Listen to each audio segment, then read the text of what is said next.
তুরস্ক ফের কেঁপে উঠল এক শক্তিশালী ভূমিকম্পে, যার মাত্রা ছিল রিক্টার স্কেলে ৬.১। উত্তর পশ্চিমাঞ্চলীয় বালিকেসির প্রদেশের সিন্দিরগি শহর ছিল এর কেন্দ্রস্থল, যা ইস্তানবুল থেকেও অনুভূত হয়। মুহূর্তের মধ্যেই বহু ভবন ধসে পড়ে এবং আতঙ্ক ছড়িয়ে পড়ে মানুষের মধ্যে। প্রাণহানি তুলনামূলক কম হলেও ক্ষয়ক্ষতির চিত্র ভয়াবহ। ওয়ালটন এখন দেশের সীমানা পেরিয়ে পৌঁছে গিয়েছে ৫০টিরও বেশি দেশে। ওয়ালটন, ঘরে ঘরে বিশ্বজুড়ে। বহু স্থাপনা ধ্বংসস্তূপে পরিণত হয়েছে।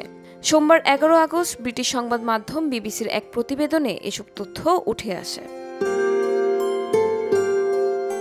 স্থানীয় সময় রোববার ১০ আগস্ট সন্ধ্যা ৭:৫৩ ভূমিকম্পটি আঘাত হানে। এতে অন্তত একজনের মৃত্যু হয়েছে এবং বহু মানুষ আহত হয়েছেন। তুরস্কের ভূতাত্ত্বিক অবস্থান ৩টি প্রধান টেকটনিক প্লেটের সংযোগস্থলে হওয়ায় দেশটিতে প্রায় ভূমিকম্প ঘটে। সাম্প্রতিক এই কম্পনও সেই দীর্ঘস্থায়ী ঝুঁকিরই আরেক প্রমাণ।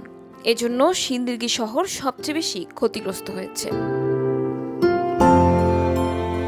স্বরাষ্ট্রমন্ত্রী আলী ইয়ারলিকেয়া জানান, ধ্বংসস্তূপ থেকে জীবিত উদ্ধার করা হয় ৮১ বছর বয়সী এক নারীকে। তবে পরে তিনি মারাও যান। অন্তত ১৬টি ভবন ধসে গেছে এবং ২৯ জন আহত হয়েছেন। দুর্যোগ ব্যবস্থাপনা সংস্থা জানায়, ভূমিকম্পের ধাক্কায় ইস্তানবুল পর্যন্ত পৌঁছেছিল। সিন্দিরগি থেকে আসা ছবিতে দেখা গেছে বহু ভবন সম্পূর্ণ ধসে পড়ে ধ্বংসস্তূপে পরিণত হয়েছে। প্রেসিডেন্ট রিসেপ তাইয়্যিপ এরদোয়ান ক্ষতিগ্রস্তদের দ্রুত সুস্থতা কামনা করেন এবং উদ্ধার কার্যক্রম নিবিড়ভাবে পর্যবেক্ষণের কথা জানান। তিনি সামাজিক যোগাযোগ মাধ্যমে লিখেছেন, আল্লাহ আমাদের দেশকে সব ধরনের দুর্যোগ থেকে রক্ষা করুন। স্বরাষ্ট্রমন্ত্রী আরও জানান, উদ্ধার অভিযান শেষ হয়েছে এবং আর নতুন করে কোনো বড় ক্ষয়ক্ষতি বা হতাহতের খবর নেই।